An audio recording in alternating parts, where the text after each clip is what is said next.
Ang mabuting balita ng Panginoon ayon kay San Marcos. Papuri sa iyo, Panginoon!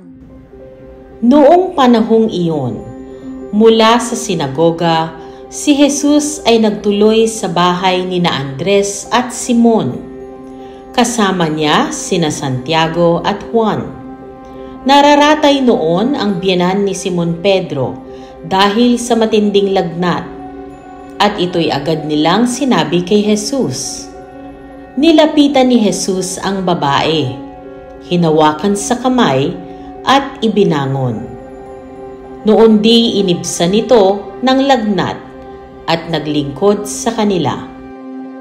Pagkalubog ng araw, dinala kay Jesus ang lahat ng may sakit at ang mga inaalihan ng demonyo, at nagkatipon ang buong bayan sa may pintuan ng bahay.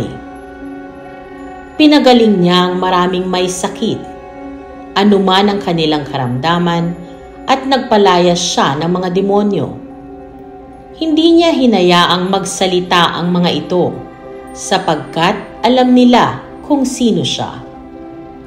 Madaling araw pa'y bumangon na si Jesus at nagtungo sa ilang na puok at nanalangin.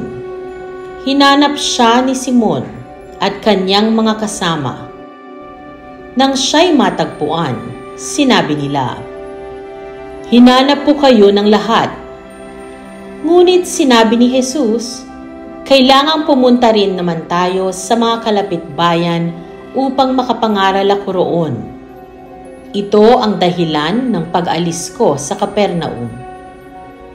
At nilibot niya ang buong Galilea, na nangangaral sa mga sinagoga at nagpapalayas ng mga demonyo.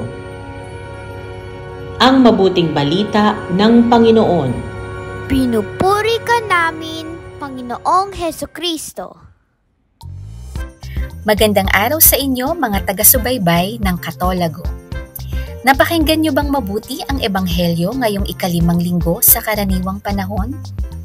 Tunay ngang isa itong mabuting balita dahil napakinggan natin ang mga katunayan ng kagandahang loob ng Panginoong Hesukristo.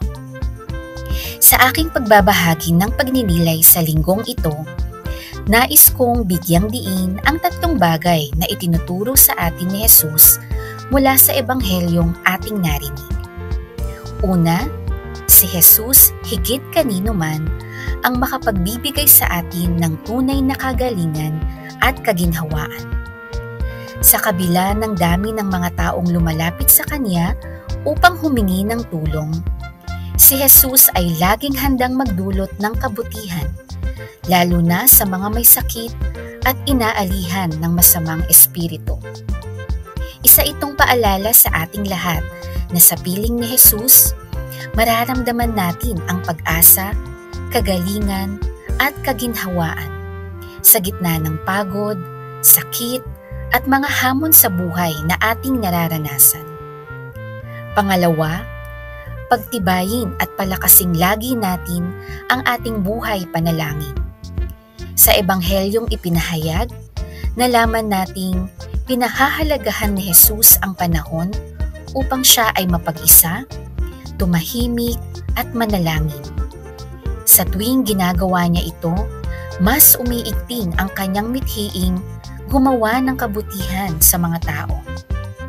Pinalalakas ng kanyang ugnayan sa Ama at Espiritu Santo ang misyong kanyang ginagampanan. At pangatlo, ang buhay ay hindi palaging nasa komportableng sitwasyon. Sa huling bahagi ng Ebanghelyo, ipinauunawa ni Jesus sa atin na ang pagtulong at pagbabahagi ng kabutihan ay hindi limitado sa mga taong malalapit sa atin. Tayo ay inaanyayahang magsumikap na abutin ang ating kapwa, lalong-lalo na ang mga sawing palad at higit na nangangailangan.